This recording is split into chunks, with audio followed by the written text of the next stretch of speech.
Pancreatic cancer అనేటువంటిది ఒక common cancer అన్ని క్యాన్సర్స్తో కలిపి చూసుకుంటే ఈ ప్యాంక్రియాటిక్ క్యాన్సర్ గురించి ముఖ్యంగా ప్రజలకి అవగాహన ఏర్పడటం అనేది చాలా అవసరము. ఎందుకంటే శరీరంలో ఉండేటటువంటి అన్ని అవయవాల్లో వచ్చేటటువంటి క్యాన్సర్స్ అన్నిటితో పోల్చుకుంటే ఇది one of the most aggressive cancer. ఒకసారి క్యాన్సర్ వచ్చిందంటే ఆ క్యాన్సర్ని మనం కంట్రోల్ చేయటం చాలా చాలా కష్టం.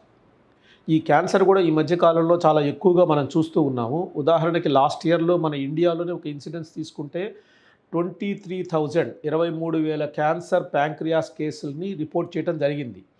ఇవి కాకుండా రిపోర్ట్ చేయని క్యాన్సర్స్ ఇంతకంటే డబుల్గా కూడా ఉండేటటువంటి అవకాశం కూడా ఉంటుంది.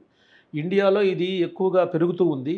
ఎస్పెషల్లీ వరల్డ్ వైడ్ ఇండియాలో కూడా ఉమెన్లో కూడా ఇంతకు ముందు కంటే ఇది ఎక్కువగా క్యాన్సర్ డిటెక్ట్ చేయడం జరుగుతూ ఉందనేటువంటిది గుర్తించడం జరిగింది. మన దేశంలో ముఖ్యంగా దక్షిణ భారతదేశంలో క్రానిక్ ప్యాంక్రటైటిస్లో ఒకటి ట్రాపికల్ ప్యాంక్రటైటిస్ ఎక్కువ కామన్. ఈ ట్రాపికల్ ప్యాంక్రటైటిస్ అనేటువంటిది కూడా ఇది ప్రీ క్యాన్సర్స్ కండిషన్. ఈ యొక్క క్యాన్సర్కి దారితీసే అవకాశం ఉంది. కాబట్టి క్రానిక్ ప్యాంక్రటైటిస్ని ఎస్పెషల్లీ ట్రాపికల్ ప్యాంక్రటైటిస్ని ముందుగానే గుర్తించి కూడా మనం ట్రీట్ చేయడం జరుగుతూ ఉంది. అయినప్పటికీ కూడా ఈ క్యాన్సర్ని టోటల్గా ప్రివెంట్ చేయలేని పరిస్థితిగా ఉంది. ఈ క్యాన్సర్ అనేటువంటిది ఎంత భయంకరమైన క్యాన్సర్ అంటే ఈ క్యాన్సర్ వచ్చిన వాళ్ళల్లో మన స్టాటిస్టిక్స్ ప్రకారం చూసుకుంటే, మన ఎక్స్పీరియన్స్తో చూసుకుంటే కనీసం 10% మంది కూడా క్యాన్సర్ అనేటువంటి తెలిసిన తర్వాత 5 ఏళ్ల వైపు బతికే అవకాశం లేదు. ఓకే, అంత అగ్రెసివ్ ట్యూమర్ ఇది. అది అగ్రెసివ్నెస్ అనేటువంటిది ముఖ్యంగా మనం గుర్తించాల్సింది ఈ క్యాన్సర్ విషయంలో. ఏదైనా క్యాన్సర్ వచ్చినట్లయితే క్యాన్సర్ గురించి మనకి దేని గురించి మాట్లాడతాం మనం? ప్రివెన్షన్ ఆఫ్ ద క్యాన్సర్, తర్వాత ముందు స్టేజ్లో ఎలా గుర్తించడం, ఎలా ట్రీట్మెంట్ ఎలా అనేది చూస్తాం.